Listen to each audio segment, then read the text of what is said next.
Sœurs et frères dans le Christ, bonjour et bienvenue à cette méditation en ce dimanche, 21e du temps ordinaire. Si on commençait pour toi la phrase « Plutôt mourir que d'abandonner », qu'est-ce que tu mettrais à la fin? Plutôt mourir que d'abandonner quoi? Les textes d'aujourd'hui ont un parallèle qui nous permettent de résumer peut-être de cette façon ces textes. Israël dit « Plutôt mourir que d'abandonner le Seigneur qui nous a fait sortir d'Égypte. » En effet, parce que Josué lui demande, tu dois choisir. Maintenant, c'est le temps de choisir. Choisir entre le Dieu qui t'a, entre les dieux que tu as du passé et les dieux du présent et le Seigneur, ton Dieu, qui t'a libéré. Dans l'Évangile, on trouverait des correspondances de cette expression. À choisir le Dieu que tu veux servir. On pose la question, Jésus pose la question aux disciples, voulez-vous vous en aller vous aussi? Parce qu'il dit, parmi vous, il y en a qui ne croient pas. Bien qu'ils me suivent, il y en a qui ne croient pas. Et alors, il commençait à ne plus le suivre ouvertement. Ça veut dire qu'il le faisait quand même en cachette. L'autre chose, c'est qu'à un moment, le peuple dit, nous choisissons de suivre le Seigneur. Nous choisissons de suivre Dieu. Et Pierre répondra lui aussi, à qui irons-nous, Seigneur? Parce que tu as les paroles de la vie. Ce qui est intéressant que je voudrais noter aujourd'hui, c'est que le peuple est capable de faire un choix clair de Dieu. Pourquoi? Parce que quand vous allez lire le texte, vous vous rendez compte qu'il se rappelle ce que Dieu a fait pour lui. Il se rend compte de tout ce que Dieu a fait pour lui. Si on n'est pas capable de voir dans notre vie des éléments concrets, des moments concrets où l'amour de Dieu s'est manifesté pour nous, où Dieu est intervenu dans notre vie, on ne choisira jamais de façon claire et définitivement le Seigneur. On aura toujours la tentation de rentrer, de faire volte-face, de se retourner pour rentrer, parce que comme ceux de l'Évangile, ils suivaient Jésus parce qu'il avait multiplié le pain. En fait, ils ne croyaient pas. La foi, c'est quoi? La foi, c'est dire plutôt mourir que d'abandonner le Seigneur. Parce que alors tu seras capable de te battre, de faire tout ce que tu veux quand tu chutes, parce qu'il y a les chutes quand même qui arrivent, pour te relever et suivre le Seigneur. Parce que choisir le Seigneur de façon spécifique, claire, c'est avoir un horizon où aller. C'est avoir là où tu veux arriver et donc tu te battras pour que quand tu chutes, tu vas te lever pour aller par là.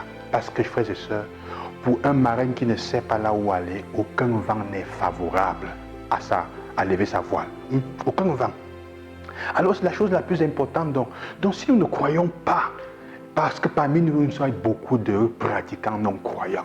Nous sommes remplis de pratiquants non-croyants dans nos situations de vie, frères et sœurs. Alors le Seigneur nous invite aujourd'hui à cela, à un choix clair, à un choix de liberté. Dieu dit, tu dois choisir, rentre en arrière ou viens derrière moi, mais fais un choix. Parce que si tu ne choisis pas, ou si tu vas finir par choisir quelqu'un d'autre, un autre Dieu. Alors pose-toi la question, qu'est-ce que je suis aujourd'hui?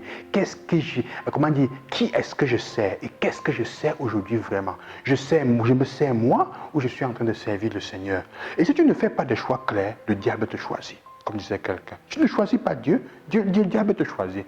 Quelle que soit la situation, il y a toujours un choix à faire et tu finis par te retrouver dans une situation de choix.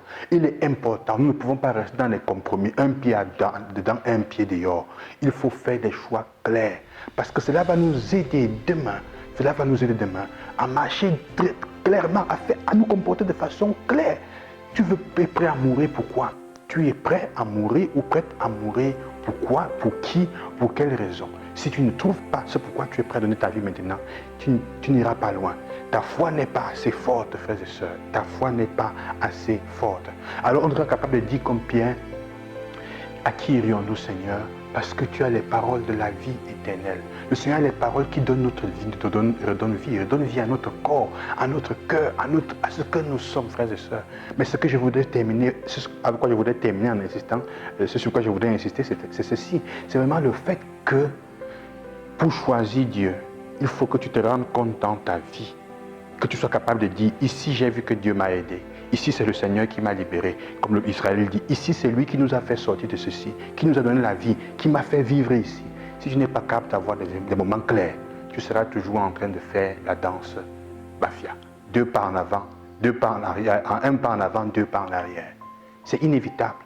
Et alors, notre foi ne sera basée que sur on s'accrochera sur les choses qu'on voit, le pain que Dieu donne. Si on ne voit pas, on n'ira pas loin. Que le Seigneur vous accompagne et qu'il vous donne la grâce vraiment de déceler dans votre vie les moments où Dieu vous a aidé, où il a été présent avec vous. C'est le devoir de cette semaine. Est-ce que j'arrive à voir la présence de Dieu où il agit dans ma vie? Bonne journée, loué soit Jésus-Christ. Et alors nous pourrons dire avec le psaume, le psaume aujourd'hui, malheur sur malheur pour le juste, mais le Seigneur lui l'a relevé et il est à côté pour que ses os ne soient pas écrasés. Bonne journée, loué soit Jésus-Christ et que le Seigneur vous bénisse.